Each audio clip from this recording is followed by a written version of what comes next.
Morning, sir. Good morning. Morning, sir. Good morning. Good morning.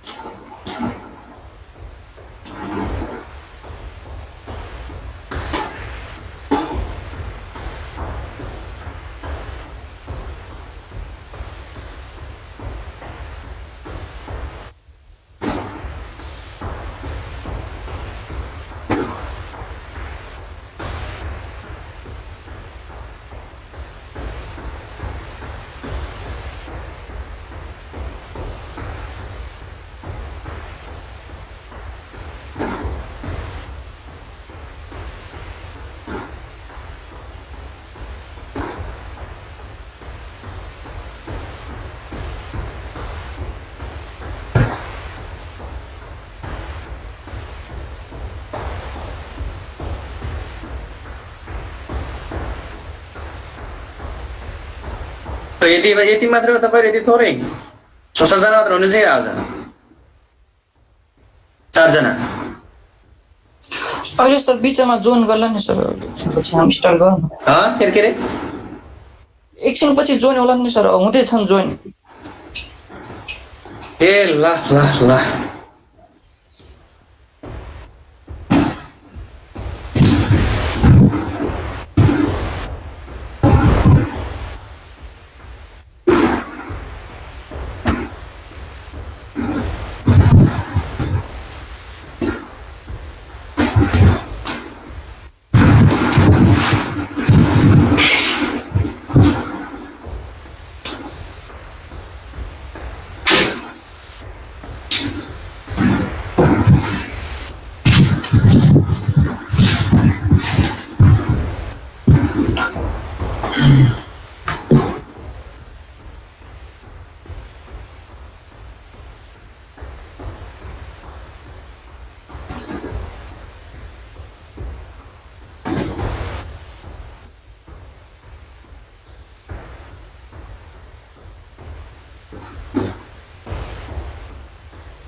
ल म सुरु गरेँ है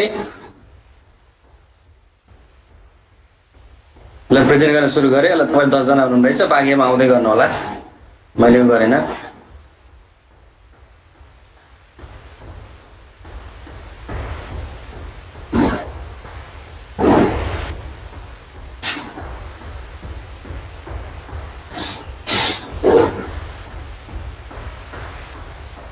सो आजको टपिक छ अब म्यानेजमेन्ट रिसर्च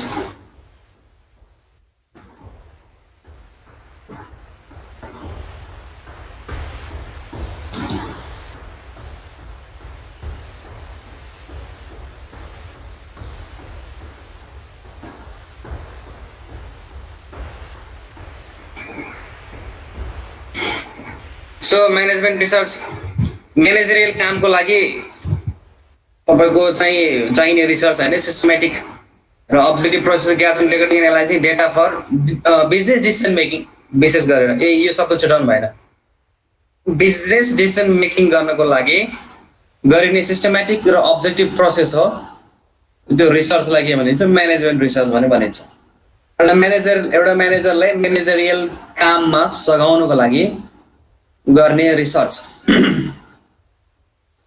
लाई चाहिँ हामीले म्यानेजरियल रिसर्च भनेर भन्छौँ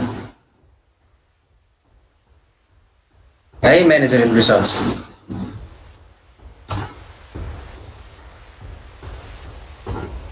अब यो म्यानेजमेन्ट रिसर्चलाई पनि टाइप्समा गरेको छ है, पोलिसी मेकिङ मेकिङ भनेर टाइप्समा बाँडिदिएको छ।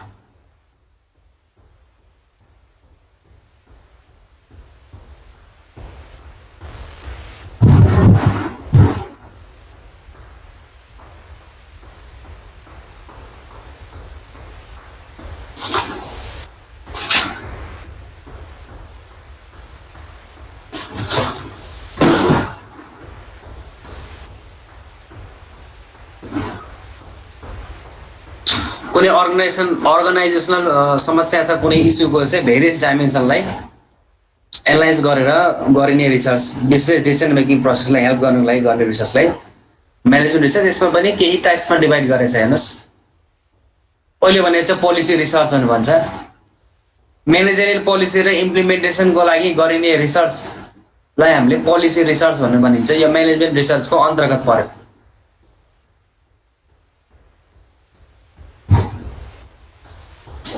किताब पनि साइडमा लागेर हेर्नु भने तपाईँलाई सजिलो हुन्छ। पोलिसी रिसर्च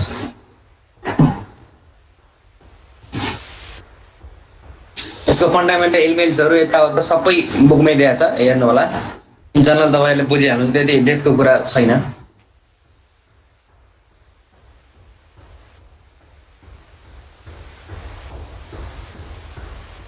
त्यसपछि action research, research that is conducted to find out the problem, its solution and procedures of implementing solution।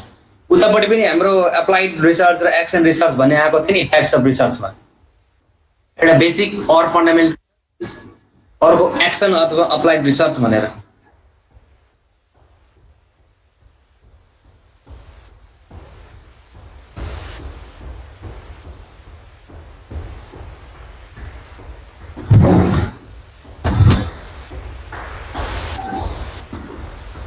अर्कोमा पनि त्यो पनि आएको थियो होइन। त्यहीलाई यता एक्सप्लेन गर्दै पनि हुन्छ। एक्सन रिसर्चमा पनि त्यही नै हो।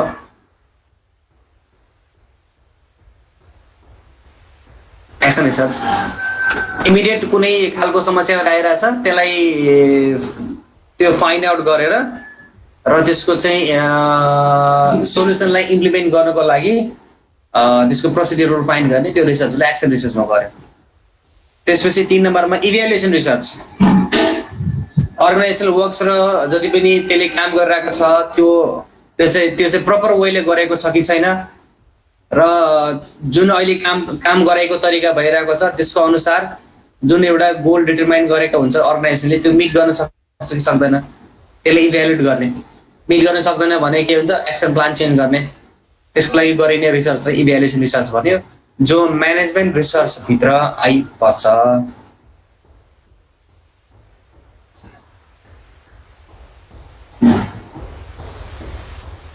तीनटामा डिभाइड गरेर चाहिँ पोलिसी रिसर्च, एक्सन रिसर्च र इभ्यालुएसन रिसर्च। तीनटामा त्यति यसको 3टा टाइप।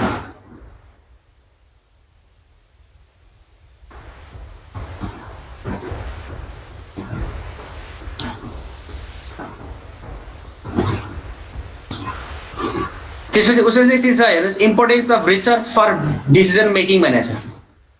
डिसिजन मेकिङ प्रोसेसको लागि रिसर्च कसरी इम्पोर्टेन्ट भयो भने रिसर्चले अब इभ्यालुएसन गर्न सक्छ, रिसर्चले काम ठिक भइरहेको छ छैन त्यो गर्ने हो होइन। सबै कारणले गर्दा भनेर चाहिँ यसरी छुट्टा छ यहाँ। त्यसमा चाहिँ के पोइन्टले दिएको छ। रिसर्चले के गर्ने भयो भने प्रब्लमहरू आइडेन्टिफाई गर्न हेल्प गर्ने भयो। It has to find out the real problems, real cause is real problem, real issue के छ त त्यो थाहा पाउनको लागि रिसर्चले हेल्प गर्ने भयो। डायग्नोसिङ and assessing problems and opportunities, डायग्नोसिङ भने पत्ता लगाउने हो, एसेसिङ भनेको चाहिँ त्यसलाई इभ्यालुएट गर्ने भन्न खोजे। एसेस भनेको इभ्यालुएट गर्ने, नाप्ने, त्यसलाई तौल्ने assess. Diagnosing and assessing problems and opportunities, analyses the problems and assesses the opportunities available in the market. खासमा अब आफ्नो अर्गनाइजेसनसँग रिलेटेड इस्यु, मार्केटको स्ट्याटस कस्तो छ त स्ट्याटस, र त्यसमा चान्सेस के छ, अपर्च्युनिटिज के छ भन्ने तिनी चिजहरू इभ्यालुएट गर्ने, तौल्ने, थाहा पाउने। एउटा बिग अर्गनाइजेसन छ, तपाईँहरूले एज्युम गर्नुहोस्, एनालाइज गर्नु, एउटा चाहिँ इमेजिन गर्नु न, इमेजिन गर्नु। बिग अर्गनाइजेसन छ, त्यसले कुनै त्यो अर्गनाइजेसनले कुनै कुनै एउटा चाहिँ प्रडक्ट अथवा कुनै प्रडक्ट्सहरू म्यानुफ्याक्चर गर्छ, त्यसको सर्टेन डिमान्ड होला, त्यसको सप्लाई होला, त्यो प्रडक्टको मार्केटको एउटा रेट होला, त्यो प्रडक्ट कुन कुन वेले कुन रेसियोमा गइरहेको छ, नेसनल मार्केटभित्र पनि कुन पार्टमा कुन एरियामा बढी त्यसको चाहिँ कन्जम्सन भइरहेछ, र त्यो तिनी प्रडक्ट्सहरूको सिमिलर प्रडक्ट्स त्यसको राइभल अर्गनाइजेसन सिमिलर प्रडक्ट्सहरूको राइभल अर्गनाइजेसनहरूले कस्ता खालको प्रडक्ट निकालेका छन्, क्वालिटी कस्तो छ, तिनीहरूको बिजनेस स्ट्राटेजी कस्तो छ, धेरै चिजहरू छ नि। आफ्नो कम्पनीसँगको तपाईँको कम्पिटेटिभ अरू कम्पनीको अवस्था कस्तो छ, तिनीहरूले प्रडक्ट कुन हिसाबले मार्केटमा ल्याइरहेको छ, तिनीहरूको मार्केटिङ स्ट्राटेजी के छ, धेरै छ हेर्नुहोस् बिजनेसको उसमा। त्यस कारणले गर्दा प्रब्लम के छ, आफ्नोमा ठिक चलिरहेको छ कि छैन, कुनै चिजको सेल एकदम घट्या छ र त्यसको राइभल कम्पनी होइन तपाईँको चाहिँ कम्पिटेटिभ कम्पनीको सिमिलर प्रडक्ट मजासँग बिक्री भइरहेछ तर आफ्नो त्यति भने जति भइरहेको छैन भने यसलाई चाहिँ प्रब्लम मार्केटमा के छ त अहिलेको। अब त्यसमा कन्ज्युमरहरूले तपाईँको कुन हिसाबले त्यो प्रडक्टलाई कन्ज्युम गरिरहेको छ, उनको एक्सपेक्टेसन के छ, आफूले लन्च गरेको प्रडक्ट अलिकति युज गर्नलाई अप्ठ्यारो भएको हो कि त्यसको क्वालिटी छ, धेरै चिजहरू पनि भयो हेर्नुहोस्। त्यसमा प्रब्लमहरू एनालाइज गर्ने र मार्केटमा के छ अपर्च्युनिटी, कुन वेले जाने, यिनी सबै चिजहरू गर्ने, त्यसको लागि पनि रिसर्चले काम गर्ने भयो। अब हामीले त बिजनेस रिसर्च पढिरहेको डिसिजन मेकिङ प्रोसेसलाई कसरी हेल्प गर्ने भयो। Selecting the course of action, यस आफ्नोमा के इस्यु आइरहेको छ त्यसपछि ल अब यो तरिकाले जाने, यो एक्सन प्लानले जाने, यो तरिकाले अगाडि बढ्ने, त्यसलाई सिलेक्ट गर्ने सहयोग गर्ने भयो कुन वेले अगाडि बढ्ने भनेर।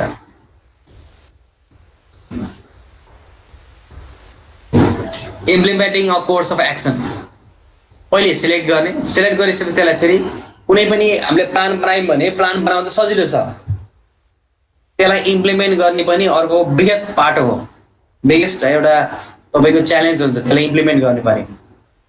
त्यस कारण यसले सजेस्ट गर्छ derivative plan for the implementation of the selected options.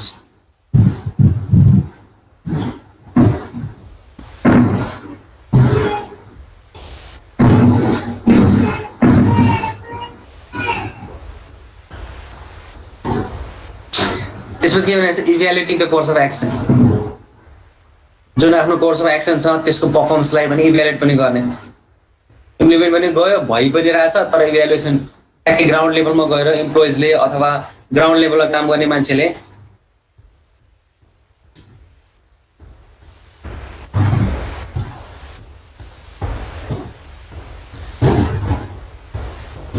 ल मैले भनिरहेको छु, मैले त्यो जुन चिजलाई प्रेजेन्ट गर्नुपर्ने हो प्रेजेन्ट भइरहेको रहन्छ हेर्नुहोस्। तपाईँले त कसैले बोल्नु भएन सर प्रेजेन्ट त भइरहेको छैन भनेर, प्रेजेन्ट भाइ हामी त म त कपमा टिपिरहेको थिएँ छैन होला ग्राउन्डमा मैले के भनेको छु, म त स्लाइड सेयर भइरहेको होला मैले लगाएको होइन, पछि हेर्छु त्यतापट्टि होइन यो होइन यु हेभ बिन सेयरिङ भनेको छैन यो, अनि यसो हेरेँ यो त सेयर भएर रहन्छ। यसको स्लाइड बनाउनुलाई छैन होला भन्ने लाग्यो अनि त्यही भएर आफै टिपेर त्यो गरेको थिएँ।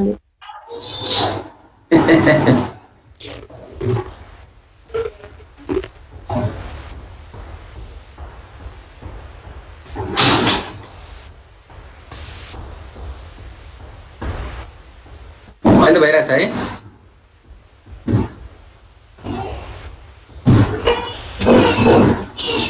Evaluates and selects the best course of action.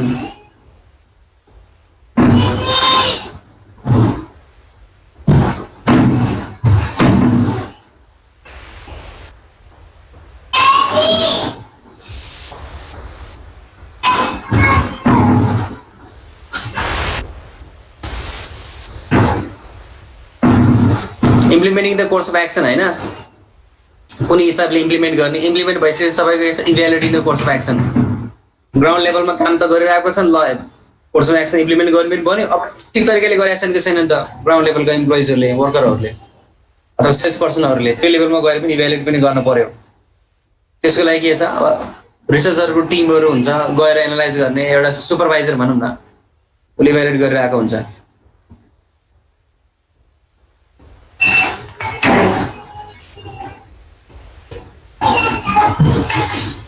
अब यसपछि अर्को टपिक छ है, यसको सायद यो लास्ट टपिक जस्तो लाग्छ मलाई, इथिकल इश्यूज इन रिसर्च। यो लास्ट टपिक लाग्छ।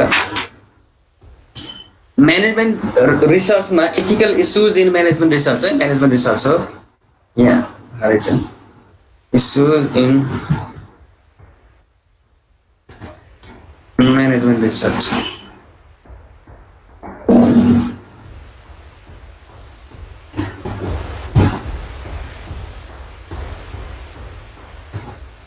ल इथिकल इश्यूज भने इथिक्स भनेको तपाईँको नैतिकता भन्ने त नेपाली शब्द छ नि, इथिक यसको इथिक्स अनुसार पर्दैन है भनेर।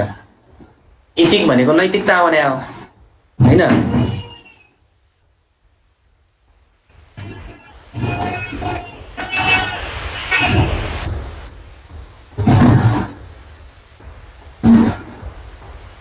ल यसमा के भइरहेछ भने रिसर्च तपाईँले कन्डक्ट गर्ने बेलामा अब रिसर्चरले आफ्नो नैतिकता गुमायो भने के हुन्छ भन्नुहोस् त। रिसर्च त ठ्याक्कै उसमा हुँदैन नि त, अब्जेक्टिभ त हुँदैन नि, एक्चुअल डाटा त प्रेजेन्ट गर्दैन। त्यसै गरेर पार्टिसिपेन्ट्सहरूको पनि आफ्नो हुन्छ। हेर्नुहोस् कतिपयले के भन्यो, अब यो त म्यानेजमेन्ट रिसर्च हेर्नुहोस् व्यक्ति विशेषसँग रिलेटेड हुने भयो, तपाईँले क्वेसनर केही बनाउन थाल्नुभयो भने एकैछिन मलाई रोक्नु है, मेरो छोरी बाहिर डेडी पनि रोइरहेको छ, म त्यसलाई मोबाइल दिएर आउँछु म है। ढोका ढेक्दै परिरहेको छ, म यतातिर अरू कोठामा गइरहेको छु।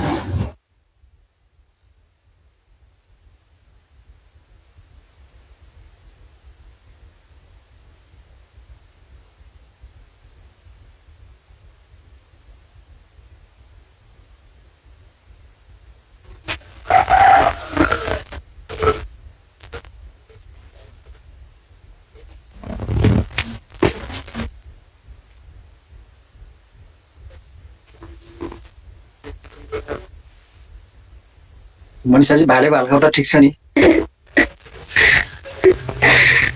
भालेको हालखबर ठिकै छ। कुनै एक दिन त्यसको आवाज आएन भने त सुनसान पो लाग्दो रहेछ त। केशवलाई कहाँ भालेको आवाजको याद आएछ त आज फेरि? सधैँ याद आउँछ भाले, मलाई देख्न बित्तिकै भालेको याद आउँछ। यहाँ मेरो यहाँ सधैँ भाले सुन्थ्यो के बाँच्न, त्यही भएर कस्तो के मनिषाको आवाज अनि भालेको आवाज आएन भने त कस्तो कस्तो के तरकारीमा पनि चाहिँ त्यो नुन कम भएको कस्तो कस्तो भएको हुन्छ नि, त्यस्तै लाग्छ कि मलाई चाहिँ। होला त्यस्तै होला होइन।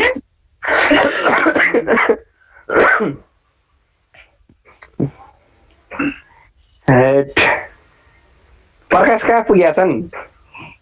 सुत्नु गया। बता सुन्दा सुन्दै सुतिगे क्या? मिठो मिठो चिया खाँदैछन् होला के? मिठो चिया खाँदैछन् होला कि बुढाले? हो र? ओ बुढा मिठो चिया अझै भ्याएन? बुढा भन्न पाइन्न। किन्न पाइन्न? ए अर्काको बुढा, ओ अर्काको बुढा भने मेरो बुढी है त्यो भन्न पाइन्न हौ। क्या मिठो चिया कि बुढो भन्ने मान्छे अर्कै खोज होइन भने मैले भन्छु।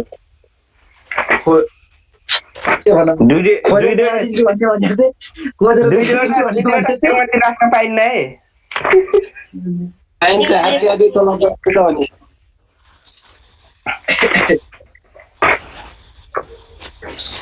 दुईवटा श्रीमती राख्न पाइन्न, कानुन लाग्छ अरे। आधी आधी श्रीमतीलाई तलब दिने त हो नि, अरू के गर्नु पर्दैन।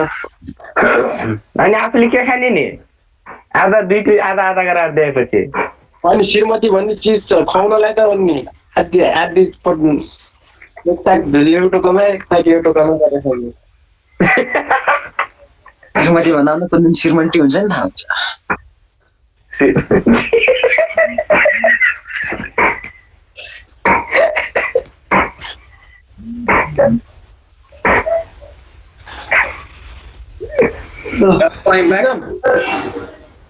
हजुर कहिले त बच्चा खुवाउन जाने तिमी?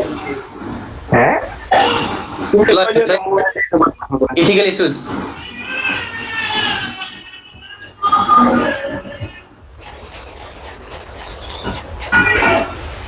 पार्टिसिपेन्ट्सको तर्फबाट इथिक्स चाहिँ नैतिकता।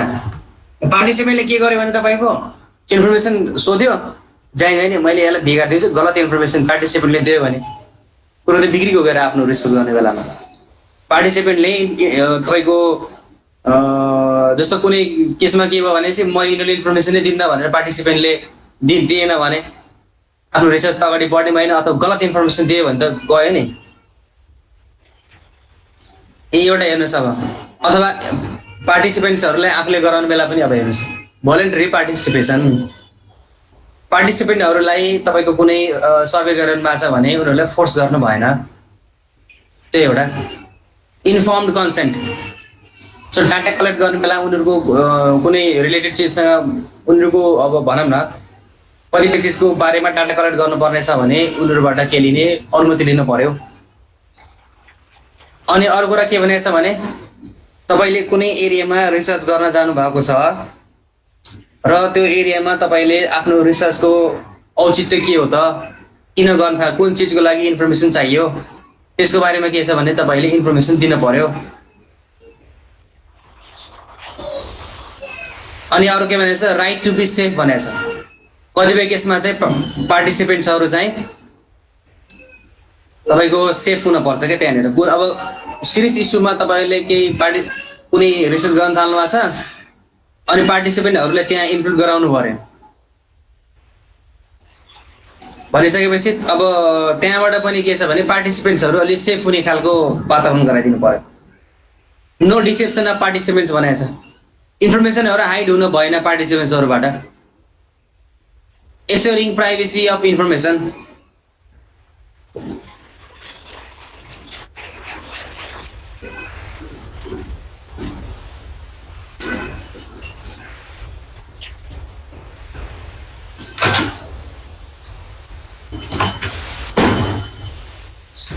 अनि के भनेको छ भने कतिपय केसमा पार्टिसिपेन्टहरूबाट के हुन्छ इन्फर्मेसन ल्याइन्छ तर उनीहरूको चाहिँ नाम नखुलाउने भने हुन्छ नि privacy, guarantee of secrecy of information. तपाईँहरूले पनि कतिपय ब्याचलर पढ्ने बेलामा कुनै संस्थाहरूबाट आएको हुन्थ्यो नि तपाईँको क्वेसन आएर ल्याएर, नेम अप्सनल हुन्थ्यो नि त, नेम तपाईँले चाहे राख्न सक्नुहुन्छ आफ्नो नेम अथवा तपाईँ राख्न सक्नुहुन्न, त्यस कारणले इन्फर्मेसनको सेक्रेसी पनि राख्नु पर्यो। रिवार्डिङ भनेको छ क्यान अफर स्मल इन्सेन्टिभ। कतिपय केसमा के हुन्छ भने पार्टिसिपेन्ट्सहरूलाई सानो कुनै इन्सेन्टिभ पनि अफर गर्ने सक्ने हुने भयो। सो यो के भनेको छ भने रिसर्चरले पार्टिसिपेन्टसँग रिलेटेड रिसर्चरबाट पार्टिसिपेन्टमा जाने बेलामा के हुन्छ भनेपछि इथिक्स त्यहाँनिर नैतिकता युज गरेको हुनु पर्यो। पहिलो के भनेको छ पार्टिसिपेन्ट्सहरूले फोर्स गर्न भएन। दोस्रो के भनेको छ डाटा कलेक्ट गर्नभन्दा अगाडि उनीहरूबाट चाहिँ अप्रुभल लिनु पर्यो। उनको पर्सनल लाइफको कुनै चिज पनि हामीले इन्फर्मेसन कलेक्ट गर्न परेछ भने उनीहरूबाट अप्रुभल लिनु पर्यो, अनुमति लिनु पर्यो। राइट टु इन्फर्म पार्टिसिपेन्ट्सहरूको उनीहरूलाई अधिकार छ उनीकै ठाउँमा आएर उनीकै विषयवस्तुसँग रिलेटेड कुनै इन्फर्मेसन ग्यादर गर्न खोजिरहेछ रिसर्चरले भने उनीहरूलाई चाहिँ के अधिकार छ पार्टिसिपेन्ट्सहरूलाई भनेपछि इन्फर्मेसन केस कारणले गर्दा कुन कारणले गर्दा त्यो भएको हो, त्यसको प्रयोग के हो त, युज के हो, त्यसको बारेमा पनि हुन पर्यो। राइट टु बी सेफ, रिसर्चरले पार्टिसिपेन्टहरूलाई कुनै सेन्सिटिभ इस्युमा पनि पार्टिसिपेट गराएको हुनसक्छ, जसको कारणले गर्दा उनीहरूलाई थ्रेट पनि हुनसक्छ लाइफको। त्यस्तो कारण त्यस्तो अवस्थामा के हुनु पर्यो पार्टिसिपेन्टहरू चाहिँ उनीहरूले सेफ हुने उनीहरूको अधिकार छ। No decision participants. अब एउटा चिज भनेर इन्फर्मेसन कलेक्ट गर्यो तर अर्को चिजको लागि उनीहरूको चाहिँ छुट्टै चिज इन्फर्मेसन ग्यादर गर्न खोजेको छ भने के भने पार्टिसिपेन्ट्सहरू डिसिभ भए, ठगिए। डिसेसन भनेको त ठगी भने हो नि, जालसाजी, डिसेप्सन, डिसिभबाट डिसेप्सन भयो। अनि अर्को कुरा रहेछ एस्योरिङ प्राइभेसी अफ इन्फर्मेसन। इन्फर्मेसन तपाईँहरूको चाहिँ नाम ठेगाना केही पनि खुल्दैन, तपाईँहरूको आइडेन्टिटी खुल्दैन भनेर जो भन्ने हुन्छ त्यो पनि गर्नु पर्यो। उनीहरूले अब स्वतः आफूले चाहन्छन् आफ्नो के अरे प्राइभेसी चाहिँ हुनलाई भनेपछि ठिक छ, नत्र भने नगरिदिने।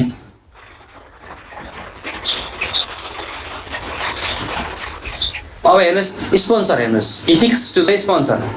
अब कुनै एउटा रिसर्च सुरु भइरहेको छ, स्पोन्सर छ होइन, उसले आफ्नो पाइकमा कि ल ठिक छ यो हाम्रोतिर पोल्टाम पर्नुपर्छ है त्यही किसिमले अगाडि बढाउनु रिसर्च भनेर स्पोन्सरले आफ्नो उ गरिदियो भने त झ्याउ भइगयो नि। रिसर्च कन्डक्ट गरिरहेको छ। अब त्यस रिसर्च गर्न त पैसा चाहियो, स्पोन्सर कुनै ठुलो ब्रान्ड कम्पनीवाला छ र उसले चाहिँ गर्ने बेलामा ल फलानु चिजलाई चाहिँ अलिकति यसलाई मोडिफाई गरिदिने र हाम्रो हितमा आओस् त यो रिसर्चको फाइन्डिङ भन्ने किसिमले गऱ्यो भने झ्याउ भइगयो नि। अब स्पोन्सर सम्बन्धी इथिक्स, अघि पार्टिसिपेन्ट सम्बन्धी इथिक्स थियो, अहिले अब स्पोन्सर सम्बन्धी इथिक्स छ, त्यसपछि टिम मेम्बर सम्बन्धी इथिक्स, तिनवटा डिभाइड गरेको छ।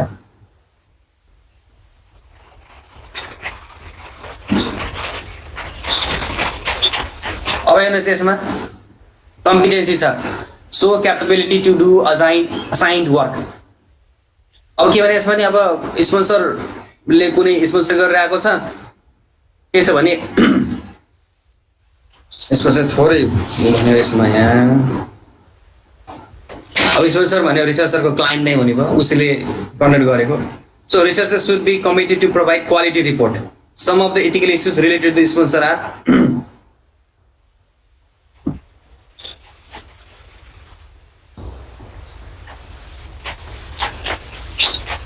ल रिसर्चरको सुन्नुहोस् है, इथिक्स टु पार्टिसिपेन्ट भन्यो भनेपछि रिसर्चरले पार्टिसिपेन्टसँग देखाउने भूमिका हेर्नुहोस् है यतापट्टिको पार्टमा। इथिक्स टु पार्टिसिपेन्ट्स, रिसर्चरले पार्टिसिपेन्टलाई ट्रिट गर्ने बेलामा गरिने रिसर्चरको इथिक्स, रिसर्चरको भन्नुहोस् है। रिसर्चरले फोर्स गर्न भएन, रिसर्चरले इन्फर्म गर्न पर्यो, रिसर्चरले उनीहरूलाई सेभ गराउनु पर्यो, रिसर्चरले डिसिभ गर्न भएन, रिसर्चरले उनीहरूको प्राइभेसीलाई चाहिँ हनन पुर्याउनु भएन होइन, प्राइभेसीलाई डिस्क्लोज गरिदिनु भएन, रिसर्चरले के भन्छ रिवार्ड पनि दिन सक्ने भयो होइन, त्यही किसिमको बजेट छ भने यसपछि चाहिँ हाम्रो इथिक्स टु स्पोन्सर। अब रिसर्चरले स्पोन्सरतिरको इथिक्स हेर्नुहोस्, कम्पिटेन्सी भनेको छ रिसर्चरले एक्चुअल आफ्नो स्पोन्सर क्लाइन्ट हो, उसले यो रिसर्च गर्ने भन्छ, रिसर्चर आफू त्यो फिल्डमा उसले रिसर्च गर्न स्किल्ड छ कि छैन, एबल छ कि छैन, रिसर्चर आफू स्किल्ड छैन त्यही पनि उनीहरूले ढाँटेर है यो त मैले गर्न सक्छु भनेर रिसर्च लिन भएन। रिसर्चरले स्पोन्सरसँगको एउटा इथिक्स भयो स्पोन्सरतिरको, के भन्नु खोज्छ आफूले कुनै असाइन काम छ भने रियलमा क्यापेबल छ भने बल्ल उसले काम लिन पर्यो, यतिकै पनि हजुर भएर मैले गर्छु पैसा आउँछ भनेर पनि त्यस्तो हिसाबले गर्न भएन। त्यही भने researcher first of all should assess the competency to undertake this study. जुन स्टडी छ जुन रिसर्च आफू गर्न सकिन्छ कि सकिँदैन, यदि त्यस्तो खालको स्किल रिसर्चरमा छैन भने उसले त्यो काम एक्सेप्ट गर्न भएन। रिसर्चरले के गर्नु पर्यो भनेपछि जति पनि रिसर्च गर्ने बेला जति पनि पार्ट्सहरू आउँछ सबै आफू क्यापेबल छ भने मात्रै काम गर्नु पर्यो, नत्र गर्नु भएन। दोस्रो नम्बरमा चाहिँ के छ कन्फिडेन्सियालिटी छ दोस्रो नम्बरमा। अब कन्फिडेन्सियल भने तपाईँलाई थाहै छ सिक्रेट भने अब ह्यान्डसेक राख्ने, maintaining the confidentiality of report, research रिपोर्टको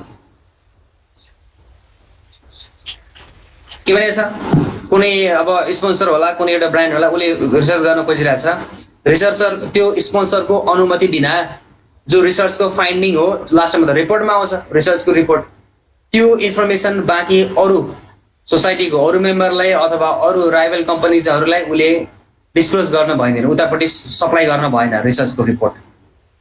आज मेरो त यति रिपोर्ट आएको छ ल हेर्ने भयो हेरिदिनुहोस् भनेर अरू उतातिर जान भएन, त्यहाँनिर फेरि के भयो इथिक्स भएन रिसर्चरको, maintaining the high confidential report, अरूलाई चाहिँ उ गर्न भएन, रिपोर्ट पठाइदिनु भएन।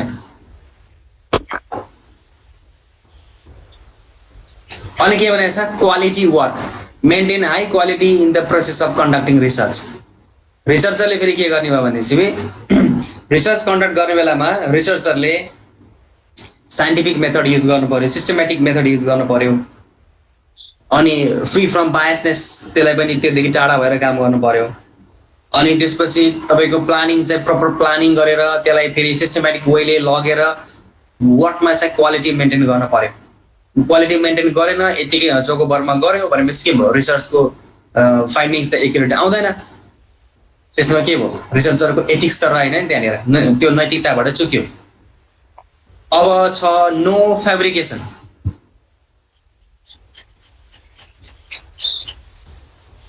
फेब्रिकेसन फेब्रिकेसन भने के छ भने यो शब्द चाहिँ नेगेटिभ कनोटेसन भएको शब्द हो। डाटालाई के भनेको छ भने आफ्नो हिसाबले त्यसलाई तोडमोड गराउने भने फेब्रिकेसन भने चिजलाई तोडमोड गराउने। हाम्रो यहाँ भएको जो डेटा छ त्यसलाई आफ्नो हिसाबले तोडमोड गराउने, त्यो गर्न भएन। No change in data with intention, आफ्नो इन्टेन्सन आफ्नो हितको लागि डाटालाई तोडमोड गर्ने, मोडिफाई गर्ने गर्न भएन। फेब्रिकेसनको मिनिङ त्यो हो, no change in data with intention.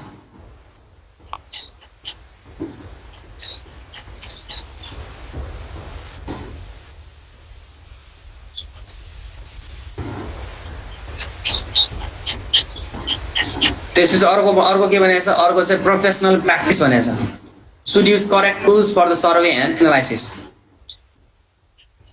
भन्छ नि हामीले। त्यो मान्छे काम गर्छ तर त्यति प्रोफेसनल चाहिँ होइन भनिन्छ नि। प्रोफेसनल भनेको छ भने त्यो कामको लागि त्यो मान्छे एक्सपर्ट भने उसले त्यो रिलेटेड फिल्डमा काम गरिरहेको छ र त्यसले इजिली काम गर्न सक्छ, प्रोफेसनल भन्छौँ नि हामीले। ठिकठाक काम गर्छ तर त्यो मान्छे प्रो चाहिँ होइन है, प्रोफेसनल चाहिँ होइन भन्छ नि। प्रोफेसनल लेभलमा काम गरिरहेको छ भने त्यसले इजिली राम्रो काम गर्न सक्छ। यहाँ प्रोफेसनल प्र्याक्टिस भनेको छ। सो एक्चुअली चाहिँ करेक्ट टुल्स फर सर्वे र एनालाइसिसको लागि रियलमै एउटा प्रोफेसनलले गर्ने टुलहरू चाहिँ युज गर्नु पर्यो कि। यदि यो त आफ्नो मान्छेको हो, यो नगरे पनि हुन्छ, यतिले गर्दा भइहाल्छ भन्ने किसिमले जानु भएन, प्रोफेसनल प्र्याक्टिस नै गर्नु पर्यो। एज अ प्रोफेसन होइन, त्यसलाई कसरी अगाडि बढाइन्छ, कामको क्वालिटीलाई राम्रो गर्नको लागि त्यही नै भन्नु खोजेँ हो। Professor, we should use correct tools for the survey and analysis. Researchers should not knowingly mislead the interpretation. Researchers should describe method and findings accurately. Even professional practice.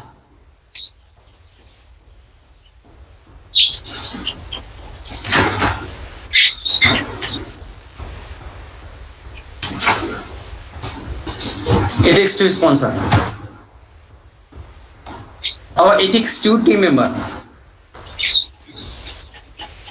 Researcher हेर्नुहोस् है, अब रिसर्चर एक्लैले कहिले पनि रिसर्च गर्न सक्दैन, बृहत हुन्छ research. सानोतिनो रिसर्च छ भने एक्लैले गर्ने हो, त्यो पनि 2-3 जना टिम मेम्बर चाहिन्छ। अझ ठुलो रूपले रिसर्च गरिरहेको छ भने के हुन्छ, धेरै मान्छेहरू इन्भल्भ हुन्छ। टिममा मेम्बर हुन्छ 10 जना, 15 जना, 20 जना, 25 जना होला। रिसर्चको कभरेज कति छ त्यही अनुसारले के हो, धेरै मान्छेलाई अथवा कम मान्छेलाई इम्प्लोय गर्ने भयो उसले। अब टिम मेम्बर प्रति उसको उत्तरदायित्व हो इथिक्स। पहिले के भनेको छ, safety and security should provide tools that are essential to maintain safety. एउटा टिम मेम्बरको सेफ्टी र सेक्युरिटी पनि एउटा ठुलो इस्यु हो। उनीहरूको सेफ्टी र सेक्युरिटीलाई पनि इन्स्योर गर्नु पर्यो रिसर्चरले।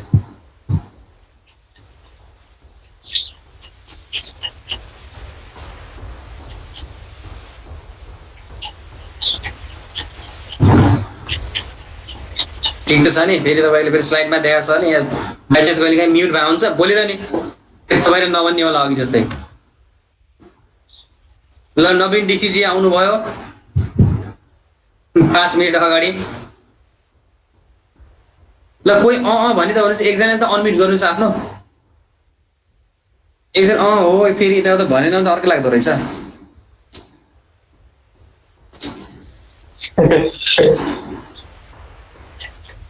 ल ठिक छ। र टिम मेम्बरको सेफ्टी र सेक्युरिटीलाई इन्स्योर गर्नु पर्यो। अनि अर्को ओपन रिलेसन भनेको छ, should be open to meet research team members. Research team मेम्बरसँग के हुन्छ, ओपनली उसले चाहिँ एज अ फ्यामिली ट्रिट गर्नु पर्यो, उनीहरूलाई काम गर्न सजिलो हुन्छ। उनीहरूसँग चाहिँ के छ भने रिसर्चसँग रिलेटेड के हुन्छ, समस्याहरू हुनसक्छ टिम मेम्बरसँग। अब रिसर्चर के छ, अलिकति ठुल्ठालो बन्यो, त्यति राम्रोसँग इन्टरेक्ट गरेन, ओपन भएन भने के हुन्छ, उनीहरूले काम गर्न उनीहरूलाई गाह्रो हुन्छ। त्यस कारणले फिल्डमै गएर टिम मेम्बरसँग बसेर होइन के छ काम, छलफल यताउता सबै गर्न सक्ने हुनुपर्छ। र अर्को भनेको छ कोअपरेसन भनेको छ। वर्कहरू कम्प्लिट गर्नलाई के हुन्छ, हरेक किसिमको सपोर्टहरू उसले के गर्नु पर्यो, कोअपरेट गर्नु पर्यो, सपोर्ट गर्नु पर्यो टिम मेम्बरसँग। 3 नम्बरमा छ यो रिसर्चरको एथिक्स भनेको। एथिक्समा नैतिक भयो भने के हुन्छ, एउटा रिसर्च एउटा सिस्टमेटिक तरिकाले जान्छ, फाइन्डिङ साइन्टिफिक हुन्छ, त्यो भन्न खोजेँ। अनि अर्को छ एथिक्स टुवर्ड्स सोसाइटी। 4 नम्बरमा यो लास्ट हेर्नुहोस्, ethics towards society. Be objective भनेको छ, मैले भनिहालेँ should provide exact result. Objective भनेको तपाईँको एक्ज्याक्ट भएको, तपाईँको पर्सनल बायसेस रिलेसन भयो, तपाईँको फिलिङ्सले ओपिनियनले तपाईँको इन्क्लिनेसनले म्याटर नगर्ने एक्ज्याक्ट रिजल्ट हो।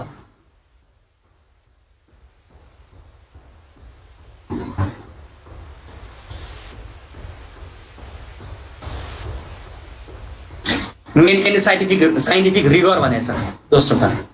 रिगरस भनेर पढाएको थियौँ नि उता साइन्टिफिक रिसर्चको नेचरमा। रिगरस रिगरस भने के थियो अरे स्टेप बाई स्टेप भन्नु भएन र process process step by step मजासँग फलो गरोस् कि त्यसले एक्युरेट बढी देखाओस्। रिगर भनेको दायाँ छ नि त्यो लरेङ गजामसँग नगर्ने he was a man of rigour भनेको छ नि, स्ट्रिक्ट एकदम उसले आफ्नो वेल डिसिप्लिन्ड जस्तो भन्न खोजेको क्या। अब यो प्रोसेस रिगरस हुनु भनेको प्रोसेस स्टेप बाई स्टेप मजासँग फलो हुने, बढी एक्युरेटीसँग नजिक हुने त्यो भने हो। यस should follow scientific process, maintain the rigor, and undertake the research taking large sample and using the various tools so that the results of the research should be accurate to a large extent. Step मजासँग follow गरे आउनु पर्यो, sample size पनि जति अब एउटा कुरा whole population छ, पपुलेसनबाट स्याम्पलिङ गर्ने हो, जति ठुलो स्याम्पल साइज भयो त्यति नै के हुने भयो, त्यति बढी त्यो स्याम्पलले पपुलेसनलाई रिप्रेजेन्ट गर्ने भयो, त्यति एक्युरेट हुने भयो। सो स्टेपहरू फलो गरे हो, साइन्टिफिक स्टेपहरू प्रोसेस फलो गरोस्। स्याम्पल साइज ठुलो भन्दा ठुलो जसको कारणले गर्दा के हो एक्ज्याक्ट देखाओस् रिसर्च, रियल सिचुएसन देखाओस् रिसर्चले। रिपोर्ट रिजल्ट भनेको छ should provide full information of the research result to the society। जस्तो कुनै पनि इस्युमा उसले रिसर्च गरिरहेको छ भने लास्टमा रिसर्चको रिपोर्ट उसले सोसाइटीमा पनि के गर्नु पर्यो भनेपछि यदि रिलेटेड खालको छ भने है उसले चाहिँ देखाउनु पर्यो। आइदर त्यसको फाइन्डिङ नेगेटिभ आए पनि पोजिटिभ आए पनि देखाउनु पर्यो। अब नेगेटिभ आएको छ किन देखाउने हो र भन्ने हिसाबले त्यो नगर्ने, एक्ज्याक्ट सिचुएसन कुनै इस्युको सोसाइटीका मान्छेले थाहा हुनुपर्छ, त्यस्तोहरूले एक्ज्याक्ट देखाउने भने हो।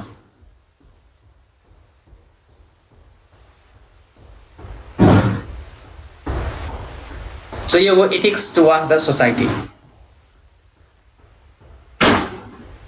सोसाइटीतिरको एथिक्स त्यो पनि सक्यो हेर्नुहोस्।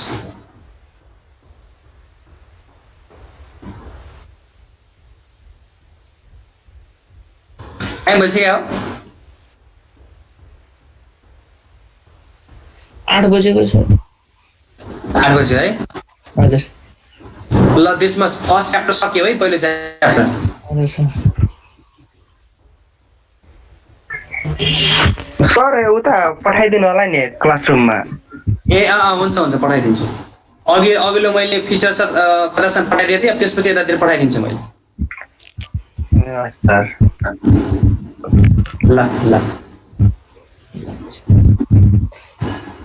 this much